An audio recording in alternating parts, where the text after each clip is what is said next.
QMTV presents Coffee House Sessions. My name is Georgia and today we'll be watching Tom Pryor perform, so let's go!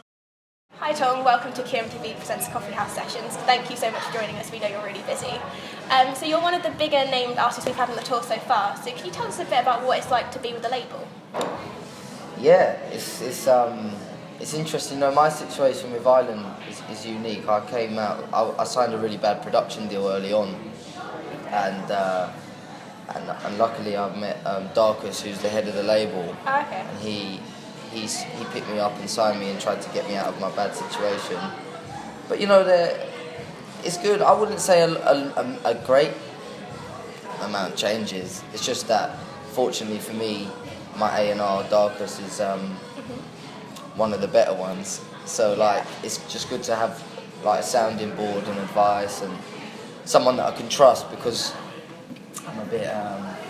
I'm a bit precious about my music, so I don't like to listen to everyone. But so in that sense, and I'm a massive fan of Ireland. Okay. Like I'm really proud of their heritage, and yeah, it's a massive honour for me to be part of it. So Yeah, it must be good to have support because obviously you started off like kind of doing your own music and then you got signed. So yeah, it must be a massive jump. I would find it quite scary if I was you. Yeah, no, I suppose so. I mean, obviously everyone thinks that it just happens overnight. Do you know what I mean? Yeah. But I kind of feel like I've already had about 4 careers. Welcome to the real world, it's a money man's regime. They'll have you dancing to the tunes you hate. To celebrate the week you've worked, don't you dare step out of line, it's a well-oiled machine. How do you swallow all that bad advice? You're right, I think everyone does think there's this like, you're nothing, then you're signed, and that's Yeah, it. yeah, And it's, yeah. I can imagine it's more of like a step-by-step. Absolutely, build. and because I think because of the internet as well, you know, there's not a great deal that they can actually change. You look at artists like Stormzy now, who's like filming a freestyle in a car park and getting like, I don't know what, it was 24 million last time I looked. It's probably more now. But And Chance the Rapper as well, he's absolutely. got streams only, isn't he? Yeah, and that's amazing. Do you know what I mean? I still feel there's a place for labels, and like I say, for me with Ireland and the individuals that I work with there, they're good people, so it's been a good thing for me, yeah.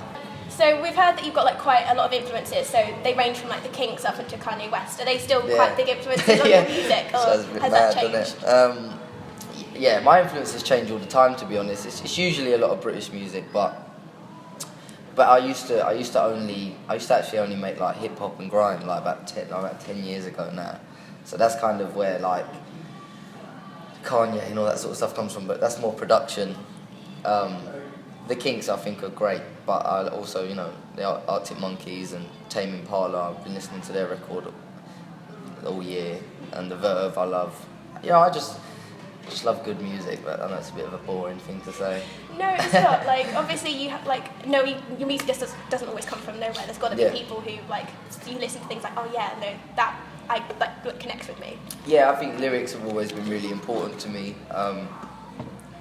I mean, I can hold a tune, but I'm not Whitney Houston, so it's really important to me that I can tell a story. And I suppose the transition from rapping to singing, the process of the lyrics didn't really change.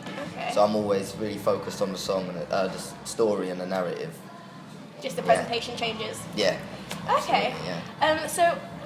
We know that like you started your career in 2005 and it was in like a little makeshift shared studio. Oh yes. And then you've gone on to like perform in Radio 1's Live Lounge with like Naughty Boy. Yeah. And you've also like supported the likes of Miss Dynamite and Devlin KTB. Like, how is that massive change? How's that felt for you to go from like one sort of extreme to the other? It's, you know what, it's amazing. But for me, I've got such big ambitions. Like working with someone like Naughty, he is very generous as an artist and a producer, someone in his position. I can't really remember how we met, but we really got on and we spent a lot of time in the studio just talking about songs. We tried to make a few things, but we never really finished anything. But so those things have always been great experiences. Like I did a tour with Krypton Conan, and it was like an arena tour, so I was like doing like O2 Arena. Oh wow. But like just singing, like we did like a Drake cover. But they're just good experience, but you know, the people ain't there for me, are they? Do you know what I mean? So it's like, you can't take it too serious. I'm very grateful, but I've got a lot of work to do. Yeah, but from what we've heard of your music, you're definitely going to go far. Well, we'll see. I'm doing my best. So, so you said you're quite ambitious. Like, would you like your music to go next? Well, I've done 3 EPs now. Sunday Scene was my 3rd EP. I don't think I'm going to do any more EPs now. I'm just going to release individual songs until I'm ready to do an album. Okay. I've been putting that together for a while, but you know, you kind of need an audience to release an album. But look, I've always been massive into big festivals and big outdoor gigs, and I'm not shy to say I'd love to do massive shows and stuff like that. But we've got a lot of work to do, and that's why I'm driving around the country. Building up that fan base. Yeah. Where do we go from here? If you won't let go of him, my dear, you deserve more than this. So there's 3 questions that I've asked everyone who's done the Coffee House tour Yeah. so far. And the first one is kind of on the same note. If you could perform on any stage or any sort of festival, Yeah. which would it be? I think it has to be the Pyramid stage at Glastonbury. I think that's kind of like the pinnacle. But listen, Draper's Bar and Kitchen, I ain't mad at it at all. Like, it's all good, but that would be the dream. Do you know what I mean? Maybe one day, definitely. I just think, again, like, to do the heritage and all the acts that have played there, it's an amazing thing, and it's crazy that it's only just down the road. Do you know what I mean? Yeah, no, Coffee House has really like launched some people. I'm not sure if you've heard of the Shires, but they're now. Yeah. They started on this, and now they're doing like big festivals. Isle of Wight. There you go. Another question we've asked everybody is, do you have a favourite lyric that you've ever written or sung, and does it hold like a special meaning to you? Yeah.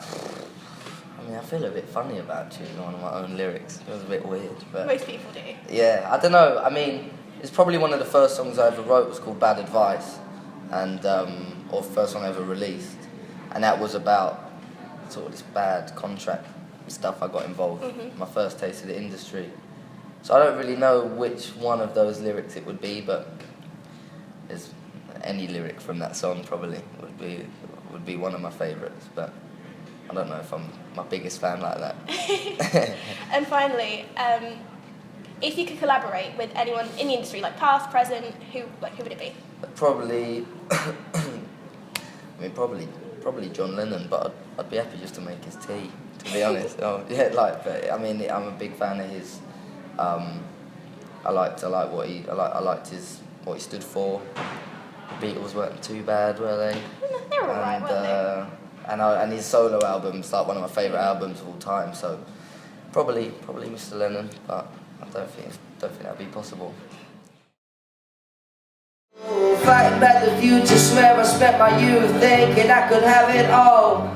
And nothing's gonna stop us, time is all we got, but the ticking clock takes its toll. Do you know how I'm feeling? It wasn't like this when we were children, no. And I know we are go great, Lord, in the end.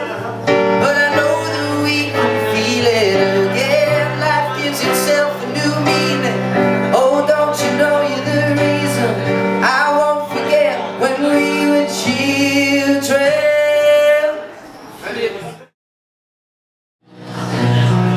It ain't been long, but I still thought it'd be nice to call ya. You're nervous knowing that your whole life is around the corner. You're growing up inside a crazy world that keeps on changing. Nothing to worry about, but I should be the one to warn ya. Listen, I know it can't be easy splitting up the time. Different opinions on the way that you should live your life. Listen to what they've got to tell you when you've got the patience. Spend all the other minutes making up your own mind. I made mistakes and some are more notorious than others. So I get it if it's hard to listen to your father, but you can get it if you want it, that's my only promise. Girls want more than fun, that's just a song I sing the opera. But if you're standing at the altar, I wish you well. Until then, ride along on Cupid's carousel. Everything you dream, ripping at its seams.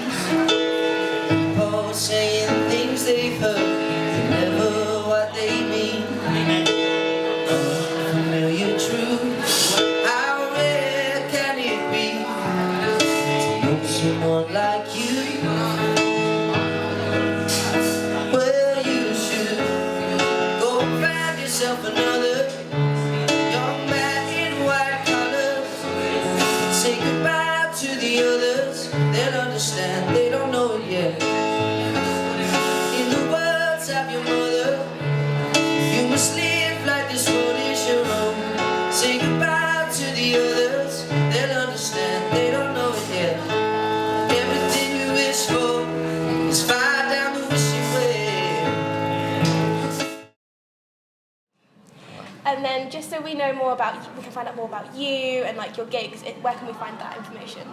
Yeah, just Twitter and well, that's most things are Tom Pryor Music. I think Instagram is, Facebook, Tom Pryor Official, very fancy.